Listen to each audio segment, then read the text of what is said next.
Welcome to వేద TV wealth. ఈ రోజు మనతో పాటు మన స్టూడియోలో ఉన్నారు వంటింటి చిట్కాల మాస్టర్ చిట్టుపొట్ల మధుసూదన్ శర్మ గారు. నమస్కారం సార్. నమస్తే సార్, ప్రజెంట్ సిచ్యువేషన్ లో చాలా మంది ఆహారం తీసుకునేటప్పుడు అలవాట్లు అనేవి పూర్తిగా మారిపోయినాయి.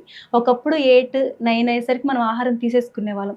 కానీ ఇప్పుడున్న సిచ్యువేషన్లో 3 AM biryani, 2 AM biryani, 4 AM biryanis అనేవి కూడా మనకి అవైలబుల్కి వచ్చేసేసినాయి. అసలు ఇలాంటి టైంలో 4కి, 3కి, 2కి మనం బిర్యానీస్ అంత హెవీ మసాలాలతో కూడినవి తినటం వల్ల మన ఆరోగ్య పరిస్థితి అనేది ఏ విధంగా ఉంటుంది? ఈ మధ్య కాలంలో పాశ్చాత్య నాగరికత ప్రభావంతో మన ఆహార విధి విధానాలు కంప్లీట్ గా మారిపోయాయండి. నిజంగా ఒక రకంగా చెప్పుకోవాలంటే శోచనీయమైనటువంటి విషయం, బాధాకరమైన విషయం. సో ఎప్పుడు పడితే అప్పుడు, ఎక్కడ పడితే అక్కడ, ఏదంటే ఏది, ఏ పద్ధతిలో ఉంటే ఆ పద్ధతిలో ఆహారం తీసుకోవడం అలవాటు కావడం చాలా బాధాకరమైన విషయం. అసలు వాస్తవంగా మనం ఆలోచించినట్లయితే పెద్దల మాట సద్దిమూట అన్నట్లు మన పెద్దలు ఆహార విధి విధానాలను ఏర్పాటు చేశారు. వాళ్ళు పాటించారు. అనుభవపూర్వకంగా వాళ్ళు గ్రహించినటువంటి సారాంశాన్ని, సత్యాన్ని మనకు అందించారు. కానీ మనం వాటిని పాటించలేకపోవడం చేతనే ఇన్ని అనారోగ్యాలు, ఇన్ని రుగ్మతలు, ఇన్ని ఇక్కట్లు, ఇన్ని ఇబ్బందులు ఎదురవుతున్నాయి. కాబట్టి యాక్చువల్గా ఏంటంటే మనము రోజు 2 సార్లు ఆహారం తీసుకుంటే సరిపోతుంది. సాయం ప్రాతర్ మనుష్యాణం అశనం వేద నిర్మితం అని చెప్పేసి మన వేద శాస్త్రాల్లో మన వాళ్ళు పెద్దలు ఏనాడో చెప్పడం జరిగింది. వేదజ్ఞులు ఈ మాట చెప్పడం జరిగింది. సో రోజు 2 సార్లు మనం ఆహారం తీసుకోవాలి. ఉదయం ఆహారం తీసుకోవాలి, సాయంత్రం ఆహారం తీసుకోవాలి. సరే, ఒక పూట తీసుకునేటువంటి వాళ్ళు, ఋషి పొంగవులు ఇలాంటి వాళ్ళు అయితే ఒక పూట తీసుకుంటారు. సామాన్యమైన మానవునికి అది సాధ్యమయ్యేటువంటి పని కాదు కాబట్టి 2 పూట్ల ఆహారం తీసుకోవడం మంచిది కూడా. కానీ ఈ రోజులో మనం ఏం చేస్తున్నాము, 2 పూట్ల పోయి 3 పూట్లు అయిపోయింది. 4 పూట్ల 5 సార్లు 6 సార్లు మొహమాటం తోడైతే మరొకసారి, ఈ విధంగా ఉదయం నుంచి మళ్ళీ 24 గంటల సేపు అర్ధరాత్రి, అపరాత్రి, తెల్లవారుజామున ఎప్పుడంటే అప్పుడు, ఎక్కడ పడితే ఇంతకుముందే చెప్పినట్లు ఏదంటే అది మనం నోట్లోకి వేసేస్తున్నాం. సో ఇది ఏమాత్రం మంచిది కాదు, ఆరోగ్యదాయకం అంతకన్నా కాదు. కాబట్టి 2 పూట్ల తీసుకునే ఆహారం మనం 2 పూట్ల తీసుకోవాలి. తీసుకునేటువంటి ఆహారం కూడా మరి పోషక భరితమైనటువంటి ఆహారం తీసుకోవాలి. ప్రకృతిలో దొరికేటువంటి సహసిద్ధమైనటువంటి పదార్థాలను తీసుకోవడానికి ఎక్కువ ప్రాధాన్యత ఇవ్వాలి. ఇలాంటి చిన్న చిన్న జాగ్రత్తలు తీసుకోవడం వల్ల చక్కటి ఆరోగ్యం మన సొంతం అవుతుంది. అంతేకాకుండా మీరు టయాన్ని గురించి కూడా ప్రస్తావించారు, ఒక టైం కాకుండా అని చెప్పేసి. ఫర్ ఎగ్జాంపుల్ డిన్నర్ విషయం మనం తీసుకున్నట్లయితే రాత్రి పూట 10, 11, 12, 1 గంట టైంలో కూడా ఆహారం తీసుకునేటువంటి వాళ్ళ సంఖ్య అనూహ్యంగా ఉంది. అవును సార్, బాగా పెరిగిపోతుంది, విపరీతంగా పెరిగిపోతుంది. కానీ గూట్లో దీపం నోట్లో ముద్ద అని చెప్పేసి పెద్దలు చెప్పడం జరిగింది. సో పూర్వకాలం మన వాళ్ళు ఏం చేసేవారంటే సాయంత్రం పూట సూర్యాస్తమయం అయిపోయిన తర్వాత మరి సాంప్రదాయంలో భాగంగా గూట్లో దీపం పెట్టిన తర్వాత నోట్లో ముద్ద ఆహారం తీసేసుకొని ఒక 2 గంటల తర్వాత విశ్రమించేవాళ్ళు. మళ్ళీ ఉదయం పూట తెల్లవారుజామున వాళ్ళ నిద్ర నుంచి మెలకువకు వచ్చేసి వాళ్ళ పనులు వాళ్ళు చేసుకునేవాళ్ళు. ఇప్పుడు అదంతా రివర్స్ తగ్గిపోయేసేసి రాత్రి పడుకోవడం లేటుగా పడుకుంటున్నారు. ఉదయం పూట కూడా 4 గంటలకు లేయాల్సినటువంటి వాళ్ళు 4 గంటలకు నిద్రకు మొదలు పెడుతున్నారు. 4 గంటలకు పడుకొని ఇప్పుడు 9కో 10కో లేవడం మొదలైపోయింది. సో అంతా రివర్స్ అయిపోతుందండి. ఇది ఒక పద్ధతి. తీసుకునేటువంటి ఆహార పద్ధతులు కూడా సరిగ్గా ఉండడం లేదు. 2 సార్లు ఆహారం తీసుకోవడంలో తప్పుంది. తీసుకునేటువంటి ఆహారంలో కూడా మరి అనేక సార్లు ఆహారం తీసుకున్నప్పటికీ junk food, fast foods, bakery foods, ice creams, what not else అమ్మా, ప్రతి ఒక్కటి ఏదైతే మన దేహానికి హాని చేస్తుందో అలాంటి ఆహార పదార్థాలు తీసుకుంటున్నాం. వీటన్నిటి వల్లనే అనేక రకాల అనారోగ్య సమస్యలు వస్తున్నాయమ్మా, ఎక్కువగా వస్తున్నాయి. సరే, ఈ విధంగా మనం ఆహారం తీసుకున్నప్పుడు అది మన ఆరోగ్యం మీద అసలు ఎలాంటి ప్రభావాలు చూపిస్తుంది? మనకంటూ ఒక జీవ గడియారం అని చెప్పేసి ఉంటుంది. సో ఈ జీవ గడియారం ప్రకారం మనం ఫాలో అయినప్పుడే మన ఆరోగ్యం చక్కగా ఉంటుంది. అంటే ఉదయం పూట కొన్ని రకాల హార్మోన్స్, కొన్ని రకాల ఎంజైమ్స్ ఇలాంటివి ఉత్పత్తి అవుతుంటాయి. రాత్రి పూట కూడా కొన్ని రకాలైనటువంటి ఎంజైమ్స్, హార్మోన్స్, కొన్ని ఇతర రసాయన పదార్థాలు ఉత్పత్తి అవుతుంటాయి. కాబట్టి టయానికి ఆహారం తీసుకుంటూ టయానికి విశ్రాంతి తీసుకున్నప్పుడే ఇవి సక్రమంగా ఆ యొక్క సర్కారీ రిథిం కరెక్ట్గా మెయింటైన్ అయ్యి ఆ విధంగా ఉంటుంది అనమాట. అలా కాకుండా చేయడం వల్ల అనేక రకాలైన జబ్బులు వస్తుంటాయి. ఇక్కడ మరొక విషయం కూడా చెప్తాను చూడండి. మనం తీసుకునే ఆహార పదార్థాల్లో కూడా కార్బోహైడ్రేట్ ఫుడ్ ఎక్కువ తీసుకోవడం అలవాటు చేస్తున్నాం. ఉదయం పూట కార్బోహైడ్రేట్ ఫుడ్, మనకు శారీరక శ్రమ తక్కువైపోయింది, ఫుడ్ ఎక్కువైపోయింది. దీనివల్లనే బీపీలు, షుగర్లు, వెయిట్లు, రక్తనాళాల సమస్యలు, గుండె జబ్బులు, కొలెస్ట్రాల్ సమస్యలు, మధురకు సంబంధించిన జబ్బులు ఒకటేమిటమ్మా ఎన్నో చెప్పొచ్చు ఇవన్నీ కూడా.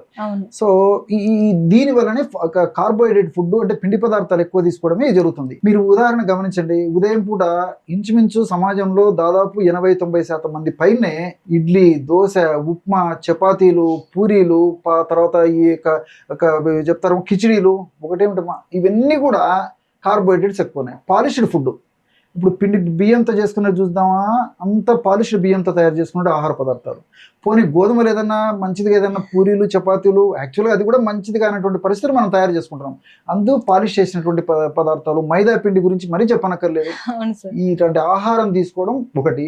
పోనీ మధ్యాహ్నం పూటైనా మంచి ఆహారం తీసుకుంటున్నామా? సో మల్లెపూలు లాగా తెల్లగా కనిపించేటువంటి బియ్యంతో తయారు చేసుకునేటువంటి మల్లెపూలు అంటే అన్నం తినండి మనకు ఆ సాటిస్ఫాక్షన్ కూడా లేకుండా తయారైంది. అన్నం లేనిది ఆ రోజు గడవదు. మన బాడీస్ అట్లా అలవాటు చేసుకున్నాం. అందులో కూడా ఎటువంటి కేవలం ఒక పిండి పదార్థాలు తప్ప దాంట్లో మిగతా మనకు దేహానికి ఉపయోగపడే ఎలాంటి అంశాలు లేకుండా ఉన్నాయి.